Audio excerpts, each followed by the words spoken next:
Shalom, bom dia a todos. Nós vamos dar continuidade ao livro de Oséias, capítulo 12 ao capítulo 14, e depois Salmos 95. Oséias 12. Efraim alimenta-se de vento, vai atrás do vento oriental o dia inteiro e multiplica mentiras e violência. Faz tratados com a Síria e manda azeite para o Egito. O Senhor tem uma acusação contra Judá e vai castigar Jacó de acordo com os seus caminhos, de acordo com suas ações lhe retribuirá. No ventre da mãe segurou o calcanhar de seu irmão. Como homem lutou com Deus. Ele lutou com o anjo e saiu vencedor. Chorou e implorou o seu favor. Em Betel encontrou a Deus que ali conversou com ele. Sim, o próprio Senhor, o Deus dos exércitos. Senhor é o nome pelo qual ficou famoso. Portanto, volte para o seu Deus. Pratique a lealdade e a justiça e confie sempre no seu Deus. Como os descendentes de Canaã, comerciantes que usam balança desonesta e gostam muito de extorquir, Efraim orgulha-se e exclama: como fiquei rico e abastado! Em todos os trabalhos que realizei, não encontrarão em mim nenhum crime ou pecado. Mas eu, o Senhor, o seu Deus, desde a terra do Egito, farei vocês voltarem a morar em tendas como no dia de suas festas fixas. Eu mesmo falava aos profetas, dava-lhes muitas visões, e por meio deles falava em parábolas. Como Gileade é ímpia, seu povo não vale nada. Eles sacrificam bois em Gilgal, mas os seus altares são como montes de pedras num campo arado. Jacó fugiu para a terra de Harã. Israel trabalhou para obter uma mulher, por ela cuidou de ovelhas. O Senhor usou um profeta para tirar Israel do Egito, e por meio de um profeta cuidou dele. Efraim amargamente o provocou a ira. Seu Senhor fará cair sobre ele a culpa do sangue que derramou, e lhe devolverá o seu desprezo. Oséias, capítulo 13. Quando Efraim falava, os homens tremiam. Ele era exaltado em Israel, mas tornou-se culpado da adoração de Baal e começou a morrer. Agora eles pecam cada vez mais. Com sua prata fazem ídolos de metal para si, imagens modeladas com muita inteligência, todas elas obras de artesãos. Dizem desse povo: eles oferecem sacrifício humano e beijam os ídolos feitos em forma de bezerro. Por isso serão como a neblina da manhã, como orvalho que bem cedo evapora, como palha que nem redemoinho vai-se de uma eira, como a fumaça que sai pela chaminé. Mas eu sou o Senhor, o seu Deus, desde a terra do Egito. Vocês não reconhecerão nenhum outro Deus além de mim, nenhum outro Salvador senão a mim. Eu cuidei de vocês no deserto, naquela terra de calor ardente. Quando eu os alimentava, ficavam satisfeitos. Quando ficavam satisfeitos, se orgulhavam e então me esqueciam. Por isso virei sobre eles como leão, como leopardo, ficarei espreita junto ao caminho. Como uma ursa de quem roubam os filhotes, eu os atacarei e os rasgarei. Como leão eu os devorarei, um animal selvagem os despedaçará. Você foi destruído, ó Israel, porque estava contra mim, contra o seu ajudador. E agora? Onde está o seu rei que havia de salvá-lo em todas as suas cidades? E os oficiais que você pediu, dizendo: dá-me um rei e líderes. Dei-lhe um rei na minha ira e o tirei na minha indignação. A culpa de Efraim foi anotada. Seus pecados são mantidos em registro. Chegam-lhe dores como as da mulher em trabalho de parto, mas ele não é uma criança inteligente. Quando chega a hora, não sai do ventre que abrigou. Eu os redimirei do poder da sepultura, eu os resgatarei da morte. Onde estão a morte e as suas pragas? Onde está a sepultura, a sua destruição? Não terei compaixão alguma. Embora ele floresça entre os seus irmãos, um vento oriental virá da parte do Senhor, soprando desde o deserto. Sua fonte falhará e seu poço secará. Todos os seus tesouros serão saqueados dos seus depósitos. O povo de Samaria carregará a sua culpa, porque se rebelou contra o seu Deus. Eles serão mortos à espada. Seus pequeninos serão pisados e despedaçados, mas suas mulheres grávidas terão rasgados os seus ventres. Oséias, capítulo 14, e último. Volte, ó Israel, para o Senhor, para o seu Deus. Seus pecados causaram sua queda. Preparem o que vão dizer e voltem para o Senhor. Peçam-lhe, perdoa todos os nossos pecados e, por misericórdia, recebe-nos, para que te ofereçamos o fruto dos nossos lábios. A Síria não nos pode salvar. Não montaremos cavalo de guerra. Nunca mais diremos, nossos deuses, aquilo que as nossas próprias mãos fizeram, porque tu amas o órfão. Eu curarei a infidelidade deles, e os amarei de todo o meu coração, pois a minha ira desviou-se deles. Serei como orvalho para Israel, ele florescerá como lírio, como cedro do Líbano, aprofundará suas raízes. Seus brotos crescerão, seu resplendor será como o da oliveira, sua fragrância como a do cedro do Líbano. Os que habitam a sua sombra voltarão, reviverão como o trigo, florescerão como a videira, e a fama de Israel será como do vinho do Líbano. Aleluia. O que Efraim ainda tem com os ídolos? Sou eu que lhe respondo e dele cuidarei. Sou como um pinheiro verde, o fruto que você produz de mim procede. Quem é sábio? Aquele que considerar essas coisas. Quem tem discernimento? Aquele que as compreender. Os caminhos do Senhor são justos. Os justos andam neles, mas os rebeldes neles tropeçam. Vamos para Salmo 95. Salmo 95. Venham, cantemos ao Senhor com alegria, aclamemos a rocha da nossa salvação. Vamos à presença dele com ações de graças, vamos aclamá-lo com cânticos de louvor, pois o Senhor é o grande Deus, o grande Rei acima de todos os deuses. Nas suas mãos estão as profundezas da terra, os cumes dos montes lhe pertencem. Dele também é o mar, pois ele o fez. As suas mãos formam a terra seca. Venham, adoremos prostrados e ajoelhemos diante do Senhor, o nosso Criador, pois ele é o nosso Deus e nós somos o povo do seu pastoreio, o rebanho que ele conduz. Hoje, se vocês ouvirem a sua voz, não endureçam o coração, como em Meribá, como aquele dia em Massá, no deserto, onde os seus antepassados me tentaram, pondo-me à prova, apesar de terem visto o que eu fiz. Durante 40 anos fiquei irado contra aquela geração e disse, eles não são um povo de coração ingrato. Eles são um povo de coração ingrato. Não reconheceram os meus caminhos. Por isso jurei na minha ira, jamais entrarão no meu descanso. Amém, glória a Deus. Obrigado, Loren, por esta leitura poderosa. Glória a Deus.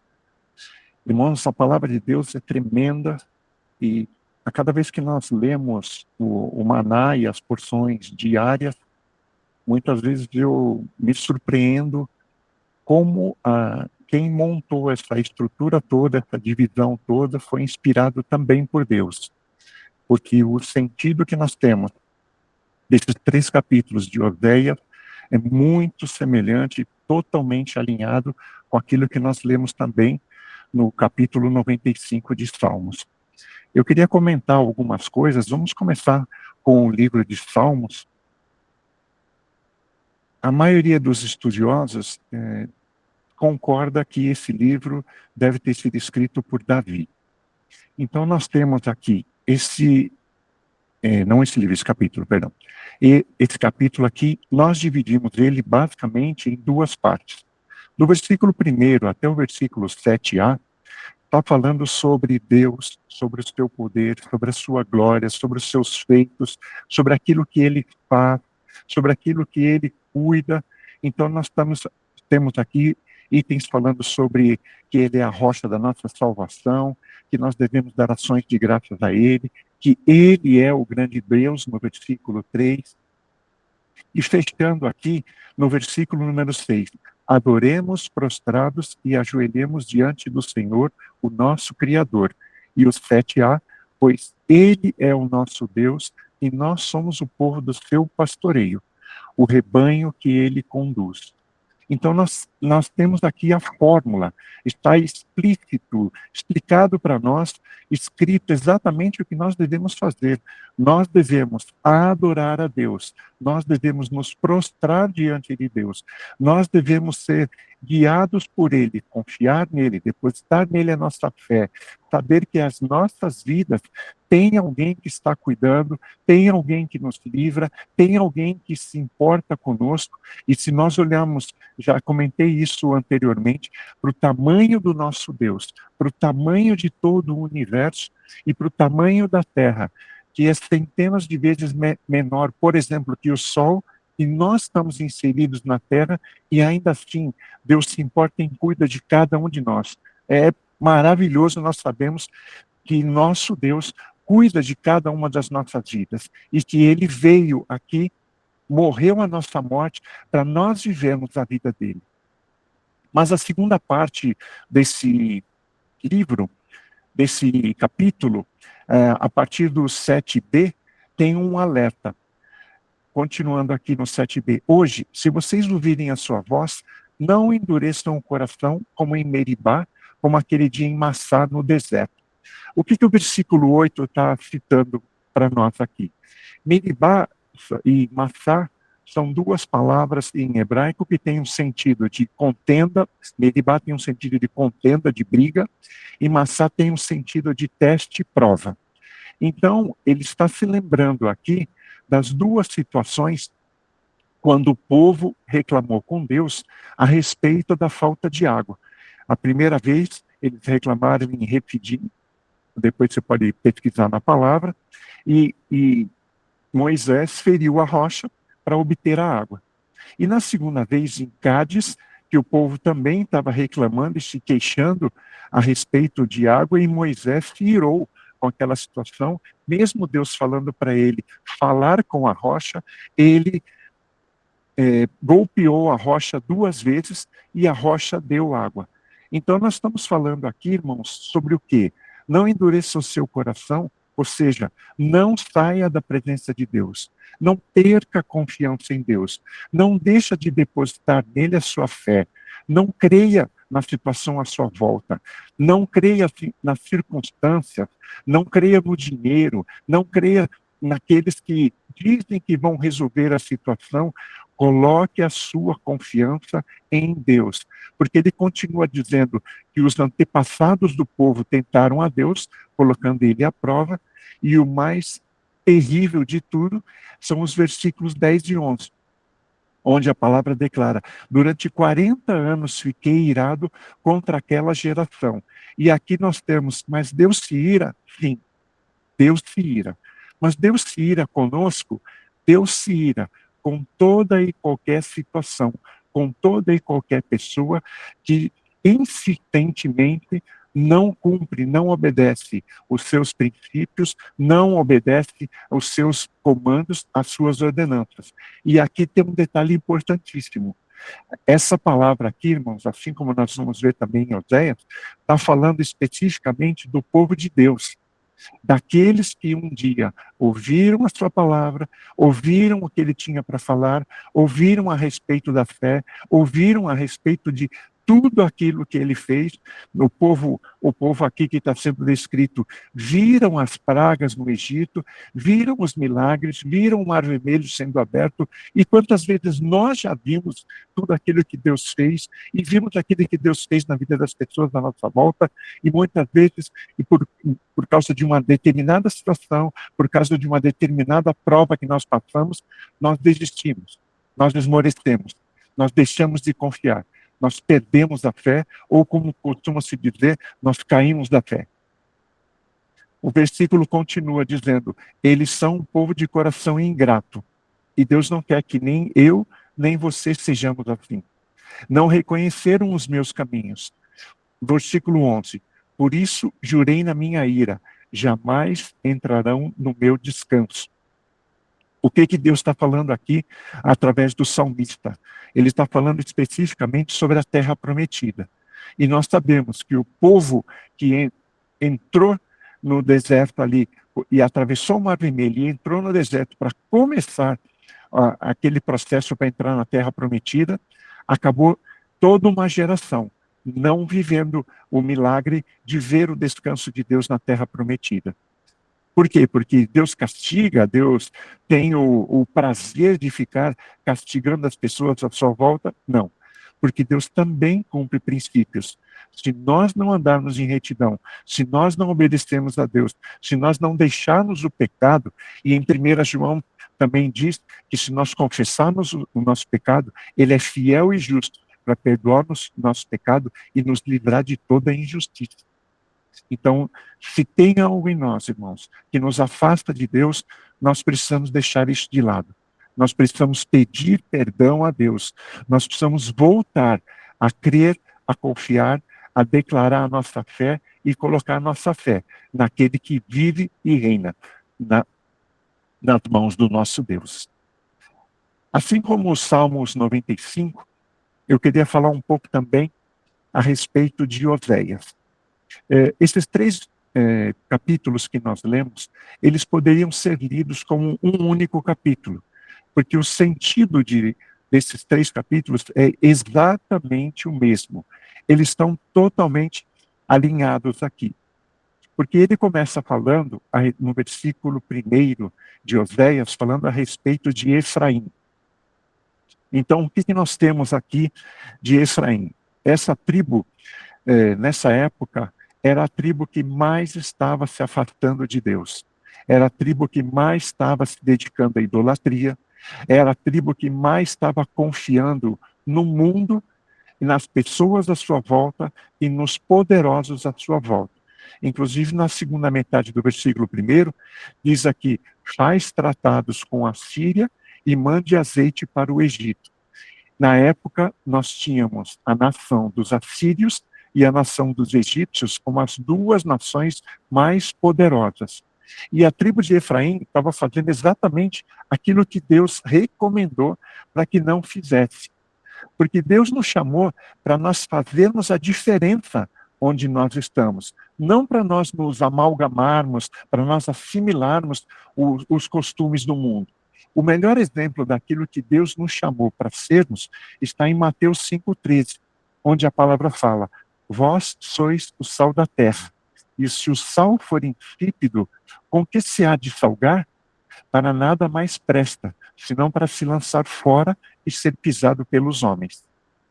Então Deus chamou a sua igreja, chamou você, chamou a mim, para nós fazermos a diferença, para nós sermos luz, para nós levarmos luz no meio das trevas, para nós sermos como o sal que tempera, que salga, que faz a diferença no preparo do alimento. Foi assim que o nosso Deus nos chamou. Ele não nos chamou para nós sermos parecidos com os costumes mundanos à nossa volta. Ele não nos chamou para nós nos deixarmos contaminar com a idolatria, confiar em outros deuses. E muitas vezes a gente pode pensar, não, tudo bem, então eu não tenho problema, porque eu não tenho nenhuma estátuazinha em casa, eu não tenho nenhuma correntinha com santinho pendurado, então está tudo bem. Mas nós precisamos entender, irmão, que todas as coisas à nossa volta podem se tornar ídolos. Alguns têm ídolos como o dinheiro, outros têm ídolos com relação ao sexo, outros têm ídolos com relação a poder, outro tem ídolos com relação ao cargo na igreja. Cada um, se nós olharmos à nossa volta, tem um ídolo. E talvez que eu esteja falando isso nesse momento, você se lembre de alguém à sua volta. Talvez alguém bem próximo de você, talvez alguém com quem você trabalhe, e talvez em alguma área da sua vida, você comece a reconhecer, nessa área eu preciso melhorar, eu preciso entregar isso diante de Deus. Então nós precisamos, como nós vimos aqui em Salmo 95, nós precisamos entregar os nossos caminhos a Deus. Nós precisamos entregar nossa confiança a Deus. Nós precisamos nos relacionar com Deus. Inclusive foi ministrado, se eu não me engano, no dia de ontem aqui, nós precisamos de conhecimento de Deus. E como nós adquirimos conhecimento? Ora, a própria Bíblia explica para nós que a fé vem pelo ouvir a palavra de Deus. Nós estamos fazendo isso em todas essas manhãs, ouvindo a palavra de Deus. Mas não basta nós ouvirmos, não basta nós recebermos esse conhecimento. Nós precisamos colocar esse conhecimento em prática, dia a dia, nas nossas vidas. Vamos então falar um pouco mais aqui sobre esses capítulos de Oséias. O que Efraim estava fazendo, ele estava fazendo aliança com os inimigos de Deus. Ele estava se tornando parecido com os inimigos de Deus. E aí nós temos um exemplo. Efraim está nós temos uma definição. Efraim estava representando todo o povo de Israel. Porque essa contaminação, apesar de estar acontecendo mais na tribo de Efraim, estava se infiltrando em todas as tribos. O povo de Israel estava estava assimilando todos os costumes e todas as crenças daqueles à sua volta. Então, o que nós temos aqui? Israel se afastando de Deus. Se nós formos para outros capítulos que nós lemos, hoje nós estamos encerrando Oséias, nós vamos ver também que no início do livro de Oséias, a palavra explica para nós sobre Oséias e a sua mulher Gomer. E Gomer também é uma figura de Israel. Por quê? Porque Gomer, se nós lemos nos capítulos anteriores, Gomer foi definido como uma mulher adúltera e prostituta. E o que Efraim estava fazendo? E o que Israel estava fazendo? Ao invés de se aproximar de Deus, estava se prostituindo com os deuses do povo à sua volta, com os deuses da Síria, com os deuses do Egito. Então, Gomer também é uma representação, assim como Efraim, daquilo que era a atitude que estava reinando nessa época no povo de Deus. Então, nós vemos que, assim como o Salmo 95, Oséias 12, 13 e 14, é um alerta para a igreja, para os filhos, para aqueles que ouviram de Deus, para aqueles que conheceram a Deus e aos poucos foram se afastando de Deus. Nós precisamos voltar ao primeiro amor, irmãos. Nós precisamos voltar ao caminho reto. Nós precisamos voltar a adorar a Deus. E como nós fazemos isso? Nos arrependendo e pedindo perdão dos nossos pecados. Sim, mas que atitudes práticas nós precisamos ter no dia a dia? Tem sido falado insistentemente. Nós precisamos dedicar o nosso melhor a Deus. Os 3 T's que foi comentado aqui, que eu comentei na semana passada. O nosso tempo, o nosso talento e também os nossos tesouros.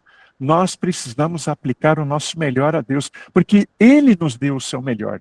Cristo foi o melhor que Deus Pai deu para cada um de nós aqui e para o mundo inteiro. Então Ele não espera de você e de mim nada menos do que o melhor. Nada menos do que entreguemos aquilo que é o melhor das nossas vidas, do nosso conhecimento, dos nossos recursos, dos dons que Ele nos tem dado. Ele não espera que nós entregamos nada menos do que o melhor para Ele. E tenhamos esse relacionamento firme com Deus em todos os dias, que nós estejamos na presença dEle em todos os dias, que nós não nos afastemos de Deus, que nós leiamos a palavra, que nós nos dediquemos a amar o próximo como a nós mesmos, e porque se nós olharmos para como Jesus respondeu quando foi perguntado para ele qual que era o que era o maior mandamento, Jesus declarou amar a Deus sobre todas as coisas, resumindo, amar a Deus sobre todas as coisas e o próximo como a ti mesmo. Como é que você e eu demonstramos nosso amor a Deus? Nós demonstramos o nosso a Deus, buscando seu conhecimento, mas também amando o nosso próximo, servindo as pessoas da nossa volta, perdoando as pessoas à nossa volta, ajudando, estendendo a mão para as pessoas à nossa volta. Deus espera isso de nós. Deus esperava isso do seu povo Israel, e o povo estava fazendo justamente o contrário, se afastando dele. Então nós temos aqui, eu marquei um versículo aqui, em Oséias 3, o Senhor disse para Oséias: vá, trate novamente com amor sua mulher, apesar de ela ser amada por outro e ser adúltera. Ame-a como o Senhor ama os israelitas.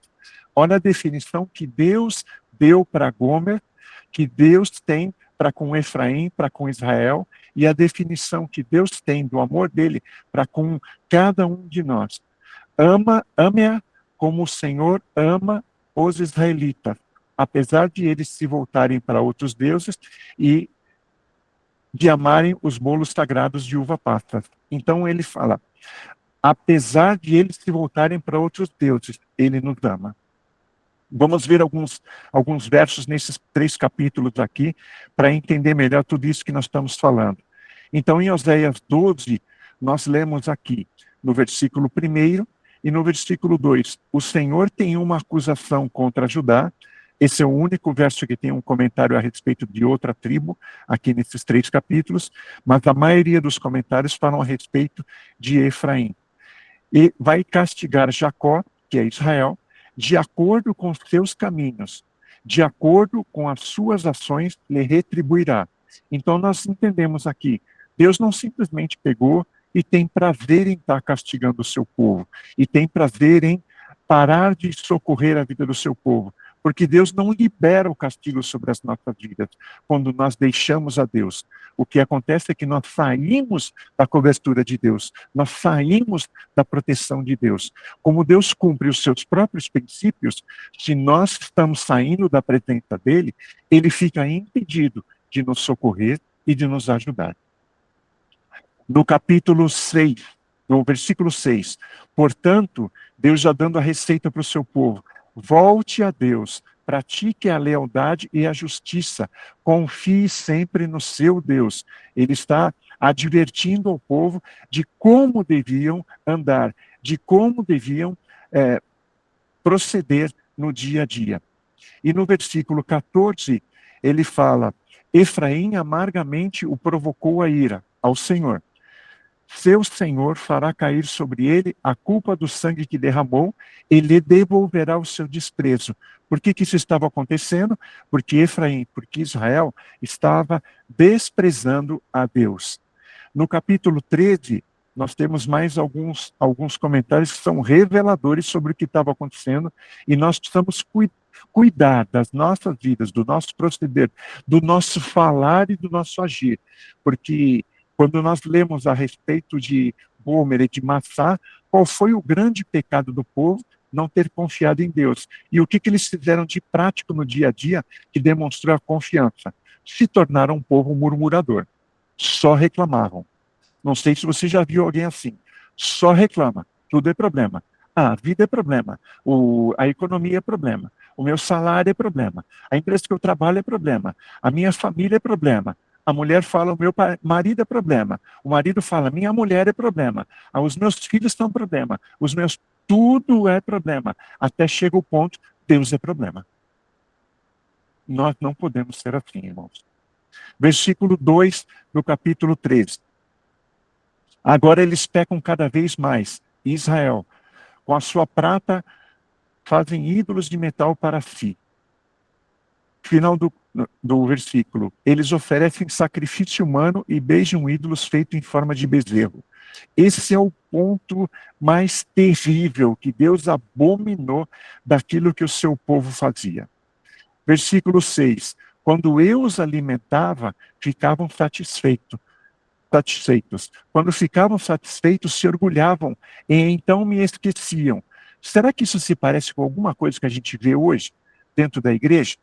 Quando está tudo bem, quando Deus está abençoando, livrando, o suprimento está bem, a conta no banco está tudo ok, você tem aquela relativa paz, o seu trabalho está bem, está tudo ok. Será que nós nos lembramos realmente de Deus da mesma forma? Ou apenas quando nós estamos em dificuldade, em lutas, nós oramos, nós jejuamos, nós buscamos a presença de Deus? Agora, se nós olharmos para as nossas vidas e como tem que ser o nosso relacionamento com Deus, como nós temos que agir? Achando que está tudo bem, nos esquecemos de Deus e vivemos a nossa vida. Afinal de contas, a minha vida é que decide sou eu, né? É assim que nós devemos viver, irmãos? Ou nós devemos submeter todas as nossas decisões e as nossas vidas a Deus, para que Ele possa nos guiar, para que nós estejamos no caminho reto? Continuando aqui, versículos 5 e 6, nós lemos sobre a ingratidão do povo. O versículo 12, a culpa de Efraim foi anotada, seus pecados são mantidos em registro. Assim, porque nós sabemos que Deus ouve as nossas orações e se lembra de cada uma delas. Agora, se nós pecamos, não nos arrependemos e não nos consertamos diante de Deus, deixamos os maus caminhos e agimos em retidão, o que acontece? Vai somando o registro daquilo que são os nossos pecados diante de Deus, até chegar ao ponto que acontece como aconteceu aqui no povo. Deus se ira por causa da quantidade, do volume daquilo que nós fazemos. E nós não queremos que Deus faça isso. E Ele não vai fazer isso nas nossas vidas. Versículo 16. O povo de Samaria carregará sua culpa, porque se rebelou contra o seu Deus. Aqui Samaria também está representando todo o povo. Eles serão mortos à espada, seus pequeninos serão pisados e despedaçados, suas mulheres grávidas, terrível esse final do versículo, suas mulheres grávidas terão rasgados os seus ventres. Por que que isso estava previsto para acontecer? Porque o povo se afastou de Deus. E finalmente vamos para o capítulo 14, onde ele começa já dando a fórmula. No capítulo 14, Deus já começa a dar a fórmula para o povo. Volte, ó Israel, para o Senhor, para o seu Deus. Seus pecados causaram sua queda. Versículo 2. Preparem o que vão dizer e voltem ao Senhor. Peçam-lhe, perdoa todos os nossos pecados e, por misericórdia, recebe-nos para que te ofereçamos o fruto dos nossos lábios. A palavra garante para nós, irmãos, que a boca fala daquilo que o coração está cheio. Então nós precisamos nos encher os nossos corações da palavra de Deus, do amor de Deus, de fé e de esperança. Precisamos aplicar as nossas vidas, orar, jejuar, buscar a Deus, ler a sua palavra, ouvir a sua palavra para sermos edificados. Nós precisamos submeter a nossa vida a Deus. Só assim nós vamos viver verdadeiramente os seus planos e as suas promessas nas nossas vidas. No versículo 4, eu curarei a infidelidade deles e os amarei de todo o meu coração. Se por acaso você está se lembrando de alguma situação que você precisa se arrepender, pedir perdão a Deus, talvez você esteja fazendo isso nesse exato momento. Saiba que Deus declara isso sobre as nossas vidas. Ele cura os nossos erros, as nossas infidelidades, os nossos pecados, porque Ele nos ama de todo o seu coração. Jesus ama a tua vida, Jesus ama a minha vida, Jesus ama as nossas famílias, Jesus ama as pessoas que nós temos entregue diante dEle, e a ira dEle se desvia de nós, se desvia de cada um desses. Em nome de Jesus, nós vamos cumprir esta palavra. E nós fechamos aqui com o versículo 9. Quem é sábio? Aquele que considera essas coisas.